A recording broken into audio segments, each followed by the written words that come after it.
Chapter 9 of The Doctor's Wife, by Mary Elizabeth Braddon. This recording is in the public domain. Chapter 9. Miss Sleaford's Engagement. Isabel Sleaford was engaged. She remembered this when she woke on the morning after that pleasant day in Hurstonleigh Grove, and that henceforward there existed a person who was bound to be miserable because of her. She thought this as she stood before the modest looking glass, rolling the long plaits of her hair into a great knot that seemed too heavy for her head. Her life was all settled. She was not to be a great poetess or an actress. The tragic mantle of the Siddons might have descended on her young shoulders, but she was never to display its gloomy folds on any mortal stage. She was not to be anything great.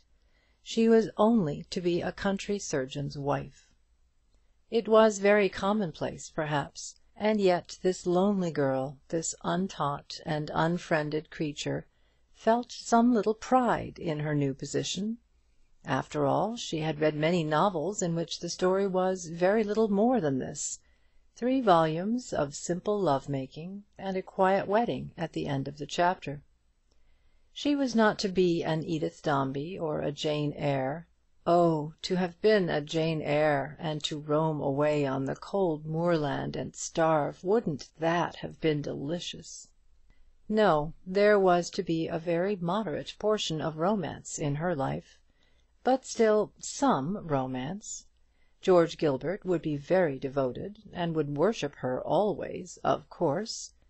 She gave her head a little toss as she thought that, at the worst, she could treat him as Edith treated Dombey, and enjoy herself that way, though she was doubtful how far Edith Dombey's style of treatment might answer without the ruby velvet and diamond coronet and other properties appertaining to that role.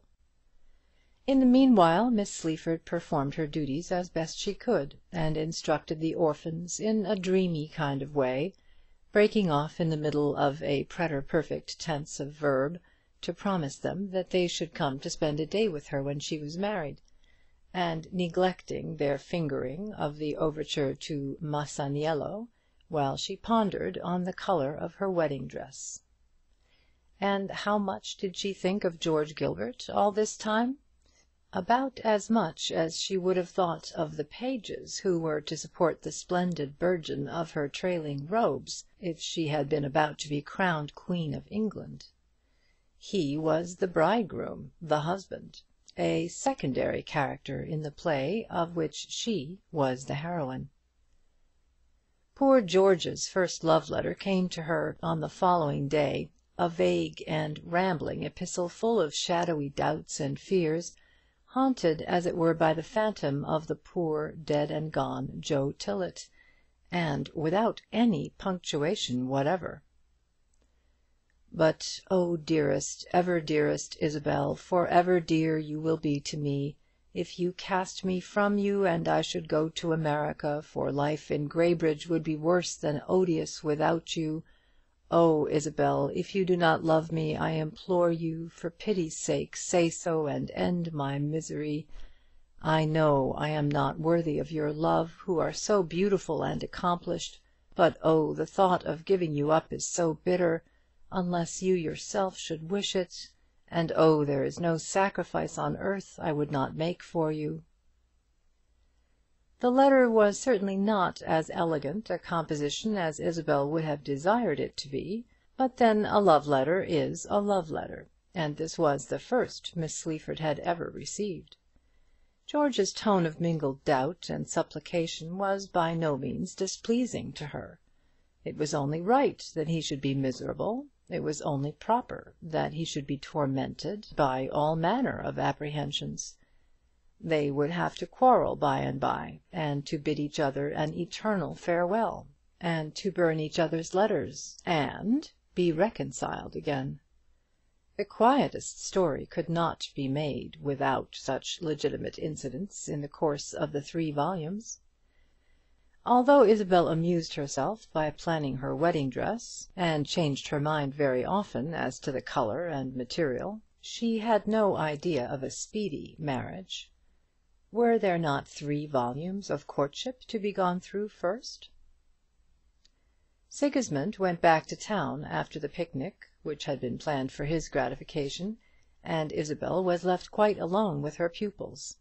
She walked with them, and took her meals with them, and was with them all day, and it was only of a Sunday that she saw much of Mr. Raymond. That gentleman was very kind to the affianced lovers. George Gilbert rode over to Conventford every alternate Sunday, and dined with the family at Oakbank. Sometimes he went early enough to attend Isabel and the orphans to church. Mr. Raymond himself was not a church-goer, but he sent his grand-nieces to perform their devotions as he sent them to have their hair clipped by the hairdresser, or their teeth examined by the dentist. George plunged into the wildest extravagance in the way of waistcoats, in order to do honour to these happy Sundays, and left off mourning for his father a month or so earlier than he had intended, in order to infuse variety into his costume. Everything he wore used to look new on those Sundays, and Isabel, sitting opposite to him in the square pew, would contemplate him thoughtfully when the sermon was dull, and wonder, rather regretfully, why his garments never wore themselves into folds, but always retained a hard, angular look, as if they had been originally worn by a wooden figure, and had never got over that disadvantage.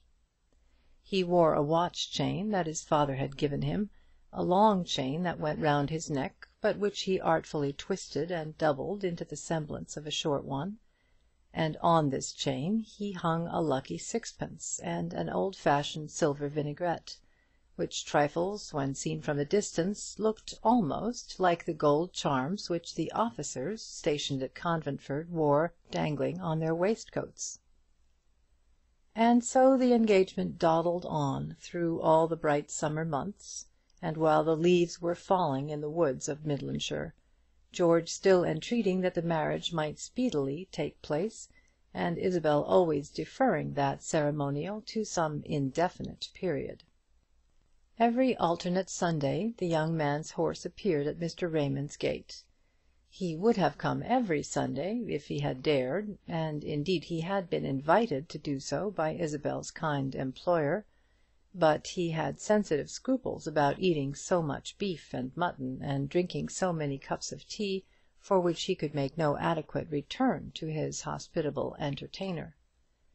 Sometimes he brought a present for one of the orphans, a work-box or a desk, fitted with scissors that wouldn't cut, and inkstands that wouldn't open, for there are no Parkins and Grotto in Graybridge or its vicinity, or a marvellous cake made by Matilda Jeffson. Once he got up a little entertainment for his betrothed and her friends, and gave quite a dinner, with 5 sweets, and an elaborate dessert, and with the most plum-coloured of ports, and the brownest of sherries, procured specially from the Cock at Graybridge. But as the orphans, who alone did full justice to the entertainment, were afflicted with a bilious attack on the following day, the experiment was not repeated. But the dinner at Graybridge was not without its good effect. Isabel saw the house that was to be her home, and the future began to take a more palpable shape than it had worn hitherto. She looked at the little china ornaments on the mantelpiece, the jar of withered rose leaves mingled with faint odours of spices. The scent was very faint now, for the hands of George's dead mother had gathered the flowers. George took Isabel through the little rooms, and showed her an old-fashioned work-table with a rosewood box at the top, and a well of fluted silk that had once been rose-coloured underneath. My mother used to sit at this table working while she waited for my father. I've often heard him say so. "You'll use this old work-box, won't you, Izzy?" George asked tenderly. He had grown accustomed to call her Izzy now, and was familiar with her, and confided in her as in a betrothed wife whom no possible chance could alienate from him. He had ceased to regard her as a superior being whom it was a privilege to know and worship. He loved her as truly as he had ever loved her, but not being of a poetical or sentimental nature, the brief access of romantic feeling which he had experienced on first falling in love speedily wore itself out, and the young man grew to contemplate his approaching marriage with perfect equanimity. He even took it upon himself to lecture Isabel on sundry occasions with regard to her love of novel reading, her neglect of plain needlework, and her appalling ignorance on the subject of puddings. He turned over her leaves and found her places in the hymn book at church. He made her follow the progress of the lessons with the aid of a church service printed in a pale ink and minute type. And he frowned at her sternly when he caught her eyes wandering to distant bonnets during the sermon. All the young man's old notions of masculine superiority returned, now that he was familiar with Miss Sleaford; but all this while he loved her as only a good man can love, and supplicated all manner of blessings for her every night when he said his prayers. Isabel Sleaford improved very much in this matter-of-fact companionship, and in the exercise of her daily round of duty. She was no longer the sentimental young lady whose best employment was to loll in a garden chair reading novels, and who was wont to burst into sudden rhapsodies about George Gordon, Lord Byron, and Napoleon I, upon the very smallest provocation. She had tried George on both these subjects, and had found him entirely wanting in any special reverence for either of her pet heroes. Talking with him on autumn Sunday afternoons in the breezy meadows near Conventford, with the orphans loitering behind or straggling on before, Miss Sleaford had tested her lover's conversational powers to the utmost. But as she found that he neither knew nor wished to know anything about Edith Dombey or Ernest Maltravers, and that he regarded the poems of Byron and Shelley as immoral and blasphemous compositions, whose very titles should be unknown to a well-conducted young woman, Isabel was fain to hold her tongue about all the bright reveries of her girlhood, and to talk to Mr. Gilbert about what he did understand. He had read Cooper's novels and a few of Lever's, and he had read Sir Walter Scott and Shakespeare, and was fully impressed with the idea that he could not overestimate these latter writers. But when Isabel began to talk about Edgar Ravenswood and Lucy, with her face all lighted up with emotion, the young surgeon could only stare wonderingly at his betrothed. Oh, if he had only been like Edgar Ravenswood! The poor childish dissatisfied heart was always wishing that he could be something different from what he was. Perhaps during all that engagement the girl never once saw her lover really as he was. She dressed him up in her own fancies, and deluded herself by imaginary resemblances between him and the heroes in her books. If he was abrupt and disagreeable in his manner to her, he was Rochester, and she was Jane Eyre, tender and submissive. If he was cold, he was Dombey, and she feasted on her own pride and scorned him, and made much of one of the orphans during an entire afternoon. If he was clumsy and stupid, he was Rawdon Crawley, and she patronized him, and laughed at him, and taunted him with little scraps of French, with Albany Road accent, and played off all green-eyed Becky's prettiest airs upon him. But in spite of all this, the young man's sober common sense exercised a beneficial influence upon her; and by, when the 3 volumes of courtship had been prolonged to the uttermost, and the last inevitable chapter was close at hand, she had grown to think affectionately of her promised husband, and was determined to be very good and obedient to him when she became his wife. But for the pure and perfect love which makes marriage thrice holy, the love which counts no sacrifice too great, no suffering too bitter, the love which knows no change but death, and seems infused with such divinity that death can be but its apotheosis, such love as this had no place in Isabel Sleaford's heart. Her books had given her some vague idea of this grand passion, and on comparing herself with Lucy Ashton and Zuleika, with Amy Robarts and Florence Dombey and Medora, she began to think that the poets and novelists were all in the wrong, and that there were no heroes or heroines upon this commonplace earth. She thought this, and she was content to sacrifice the foolish dreams of her girlhood, which were doubtless as impossible as they were beautiful. She was content to think that her lot in life was fixed, and that she was to be the wife of a good man, and the mistress of an old-fashioned house in one of the dullest towns in England. The time had slipped so quietly away since that spring twilight on the bridge at Hurstonleigh, her engagement had been taken so much as a matter of course by every one about her, that no thought of withdrawal therefrom had ever entered into her mind. And then, again, why should she withdraw from the engagement? George loved her, and there was no one else who loved her. There was no wandering Jamie to come home in the still gloaming and scare her with the sight of his sad, reproachful face. If she was not George Gilbert's wife, she would be nothing, a nursery governess for ever and ever, teaching stupid orphans, and earning £25 a year. When she thought of her desolate position, and of another subject which was most painful to her, she clung to George Gilbert, and was grateful to him, and fancied that she loved him. The wedding day came at last, one bleak January morning, when Conventford wore its barest and ugliest aspect.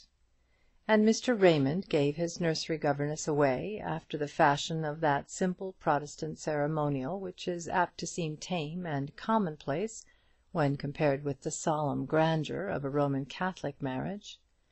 He had given her the dress she wore, and the orphans had clubbed their pocket money to buy their preceptress a bonnet as a surprise, which was a failure, after the usual manner of artfully planned surprises. Isabel Sleaford pronounced the words that made her George Gilbert's wife, and if she spoke them somewhat lightly, it was because there had been no one to teach her their solemn import. There was no taint of falsehood in her heart, no thought of revolt or disobedience in her mind, and when she came out of the vestry, leaning on her young husband's arm, there was a smile of quiet contentment on her face. Joe Tillet's wife could never have smiled like that, thought George, as he looked at his bride. The life that lay before Isabel was new, and being little more than a child as yet, she thought that novelty must mean happiness. She was to have a house of her own, and servants, and an orchard and paddock, 2 horses, and a gig. She was to be called Mrs. Gilbert. Was not her name so engraved upon the cards which George had ordered for her in a morocco card case that smelt like new boots and was difficult to open, as well as on those wedding cards which the surgeon had distributed among his friends? George had ordered envelopes for these cards with his wife's maiden name engraved inside, but to his surprise the girl had implored him ever so piteously to counter-order them. "Oh, don't have my name upon the envelopes, George," she said. "Don't send my name to your friends. Don't ever tell them what I was called before you married me." "But why not, Izzie?" "Because I hate my name," she answered passionately. "I hate it. I hate it. I would have changed it if I could when I first came here, but Sigismund wouldn't let me come to his uncle's house in a false name. I hate my name. I hate and detest it."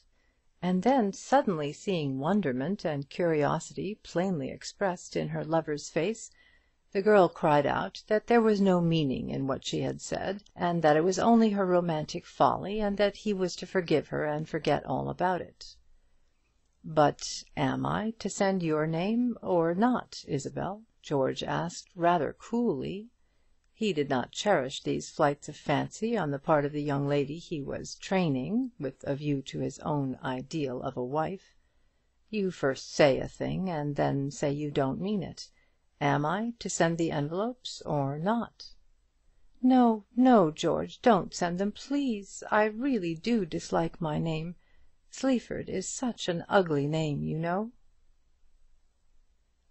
Chapter 10. End of Project Gutenberg's Kirsten Wever